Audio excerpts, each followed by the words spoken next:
जय हिंद, नमस्कार।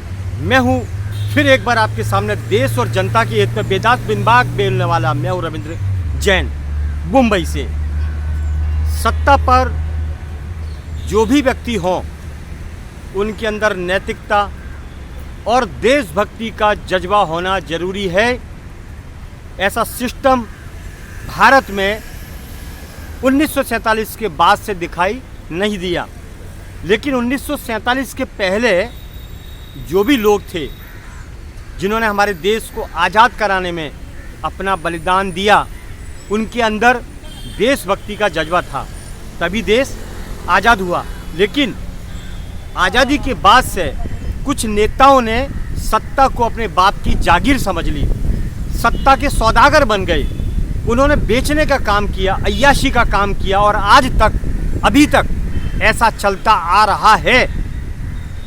वरना हमारा देश तो संतों का था, हमारा देश सिद्ध पुरुषों का था, महात्माओं का देश, मंदिरों की श्रृंखलाएं थी, धर्म का डंका बजता था, पवित्र नदियाँ हैं। उसके बावजूद शास्त्र, गीता, पुराण, हजारों तरीके की संस्कृति हमारे भारत में मौजूद थी और खूबसूरत प्रकृति हमारे भारत में आज भी मौजूद है। लेकिन इन सत्ताधारियों ने अपने सुख के कारण प्रकृति का विनाश करने का काम किया, कृषि को नुकसान पहुंचाने का काम किया, हर जगह केमिकल इस्तेमाल करने का काम किया और नशे के कारोबार से हिंदुस्तान की पूरे सिस्टम की जो संस्कृति थी उसको खराब करने का काम किया। भारत की संस्कृति पहले क्या थी और अब क्या हो गई है, लोगों को बिल्कुल भी समझ नहीं कि भारत की संस्कृति के बारे में हमें जिज्ञासा लेना चाहिए, जिज्ञासा होना चाहिए। इसका सीधा तात्पर्य आपको बताते हैं कि जितने भी सत्ता के लोग हैं, एक आध को छोड़ के उन्होंने देश का पूरा ढांचा खराब कर दिया सिर्फ अपनी अय्याशी के लिए। इनको खुद को ज्ञान नहीं है कि भारत की संस्कृति को कैसे बचाया जाए, कैसे व्यवस्थित किया जाए। जब यही गुनाहगार होंगे, सत्ता पर बैठ के गुनाह करेंगे, देश की संस्कृति से धंधा करेंगे, तो देश की दिशा बदल जाएगी। आज पूरा देश ज़्यादातर पश्चिम सभ्यताओं के इशारे पर चल रहा है। उनकी पूरी संस्कृति को भारत में उतारने की कोशिश जारी है। आप देख सकते हैं, भारत का पहनावा पहले का देखिए, अभी का देखिए, खान पान पहले का देखिए, अभी का देखिए। कभी भारत के अंदर जगह जगह कढ़ाई के दूध मिलते थे, आज दारू की दुकानें हैं। जगह जगह दाल रोटियां थी, आज बर्गर पिज़्ज़ा है। पूरी स्थिति बदल दी। पहले प्योर चीज़ मिलती थी और आज हर चीज़ में मिलावट, हर चीज़ में मिलावट। ये कैसा होता है? शासन के पास पूरी ताकत है, शासन के पास, सत्ता वाले के पास पूरी ताकत है, उसके बावजूद भी गैर कानूनी काम का अड्डा, मिलावट के धंधे, ड्रग्स के धंधे।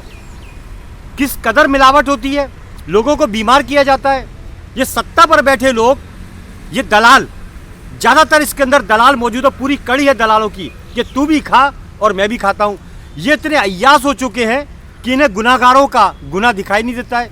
कैसे दिखाई नहीं देता है, हम आज ये भी खुलासा करेंगे कि इन्हीं के लोग गुनाहगार हैं जो गुनाह करते हैं, पैसे इकट्ठा करके अपने सत्ता पर बैठे अपने बाप को भर भर के थैले देते हैं।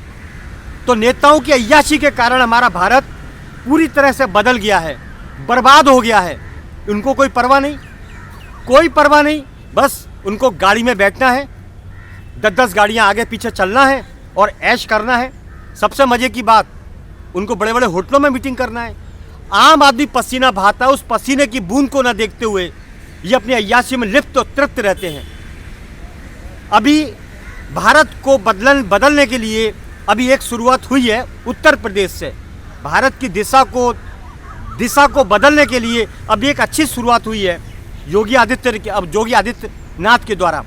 हम चर्चा इसलिए करते हैं कि चर्चा होती है, और चर्चा होती है तब होती है जब काम दिखाई देता है। अब तक तो ऐसा था कि इनके खिलाफ कुछ भी बोलो जो सच है तो उसको मरवा देते थे। यहाँ भी यही हाल था, सच बोलने वाले को मरवा देते थे। इसलिए देश की दिशा बिगड़ती चली गई। लेकिन अब योगी आदित्यनाथ ने आके थोड़ा सिस्टम को सुधारने का काम किया है और उत्तर प्रदेश को बिल्कुल सिस्टम के साथ चलाने का काम किया है। तो हम इस चीज़ के लिए धन्यवाद देंगे योगी आदित्यनाथ को कि आपने तुरंत फैसला दिया, कोर्ट की तरह तारीख पे तारीख नहीं। मामला इतना बिगड़ चुका है कि जवानी में केस दर्ज होता है, बुढ़ापे में फैसला आता है। ये है हमारे भारत का हाल। आम आदमी की ज़िंदगी कैसे कटेगी? गलती से भी अगर वो कोर्ट में पहुंच गया तो उसके घर बार सब बिक जाएंगे, ये निश्चित है, क्योंकि तारीख पूरा बुढ़ापा, उसकी ज़िंदगी ख़त्म, जो घर में जमा पूंजी है वो भी ख़त्म। ये हाल है हमारे भारत का।